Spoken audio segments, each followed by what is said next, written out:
ಹರಿಹರದ ಪಂಚಮಸಾಲಿ ಪೀಠದಲ್ಲಿ ಲೆಕ್ಕ ಕೊಡಿ ಸಮಾವೇಶ ನಡೀತಾ ಇದೆ. ಬಹಳ ಗೊಂದಲದ ವಾತಾವರಣ ನಿರ್ಮಾಣ ಆಗಿದೆ. ಇವತ್ತು ಬೆಳಗ್ಗೆಯಿಂದಲೂ ಕೂಡ ಅದೇ ಪರಿಸ್ಥಿತಿ. ಹರಿಹರದ ಪಂಚಮಸಾಲಿ ಮಠದ ಆವರಣದಲ್ಲಿ ಲೆಕ್ಕ ಕೊಡಿ ಸಮಾವೇಶ ನಡೀತಾ ಇದೆ. ಸಮಾವೇಶದಲ್ಲಿ ಟ್ರಸ್ಟಿಗಳ ವಿರುದ್ಧ ಭಕ್ತರು ಘೋಷಣೆಯನ್ನು ಕೂಗಿದ್ದಾರೆ. ಮುನ್ನೆಚ್ಚರಿಕೆಯಾಗಿ ಭಕ್ತರನ್ನು ಸಮಾವೇಶದಿಂದ ಹೊರಕಳಿಸಿದ್ದಾರೆ ಪೊಲೀಸರು.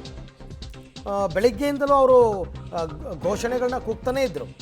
ಒಂದು ಕಡೆ ವಚನಾನಂದ ಶ್ರೀಗಳ ಪರವಾಗಿ, ಇನ್ನೊಂದು ಕಡೆ ಟ್ರಸ್ಟಿಗಳ ವಿರುದ್ಧವಾಗಿ ಅವ್ರ ಘೋಷಣೆಯನ್ನು ಕೂಗ್ತಾ ಇರ್ತಕ್ಕಂಥದ್ದನ್ನು ತಾವು ಗಮನಿಸ್ತಾ ಇದ್ದೀವಿ. ಸೊ ಈಗ ಬರ್ತಾ ಇರ್ತಕ್ಕಂಥ ದೃಶ್ಯವನ್ನು ಕೂಡ ತಾವು ನೋಡ್ತಾ ಇದ್ದೀರಾ. ಈಗ ನಾವು ಗಿಡಕ್ಕೆ ನೀರು ಹಾಕುವ ಮುಖಾಂತರ ಹಸಿರನ್ನ ಸಮೃದ್ಧಿಸುವಂತೆ, ನಮ್ಮ ಎಲ್ಲ ಬಂಧುಗಳ ಮನಸ್ಸಲ್ಲಿ ಸಮೃದ್ಧಿಯನ್ನ ತರುವಂತೆ ಈಗ ಉದ್ಘಾಟನಾ ಕಾರ್ಯಕ್ರಮ ನೆರವೇರ್ತಾ ಇದೆ. ಸಮಾವೇಶ ಇನ್ನೂ ಕೂಡ ಲೆಕ್ಕ ಕೊಡೋದಕ್ಕೆ ಶುರು ಮಾಡಿಲ್ಲ.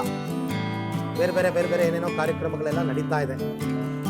ಎಲ್ಲ ಆದಮೇಲೆ ಅವ್ರು ಲೆಕ್ಕ ಕೊಡಬೇಕು. ಬಟ್ ಈ ಸಮಾವೇಶಕ್ಕೆ ಭಕ್ತರು ಅಡ್ಡಿಪಡಿಸ್ತಾರೆ ಅನ್ನೋ ಕಾರಣಕ್ಕೋಸ್ಕರನೇ ಸಮಾವೇಶದಿಂದ ಹೊರಗೆ ಕಳಿಸಿದ್ದಾರೆ ಪೊಲೀಸರು ಅವರೆಲ್ಲರನ್ನು, ಯಾರನ್ನ, ಭಕ್ತಾದಿಗಳನ್ನು. ಹಾಗಾಗಿ ಇವಾಗ ಭಕ್ತಾದಿಗಳನ್ನ ಬಿಟ್ಟಿದ್ರೆ ಅವರು ಈ ಸಮಾವೇಶ ನನ್ನ ಪ್ರಕಾರ ನಡೆಯಕ್ಕೆ ಬಿಡ್ತಿರ್ಲಿಲ್ವೇನೋ.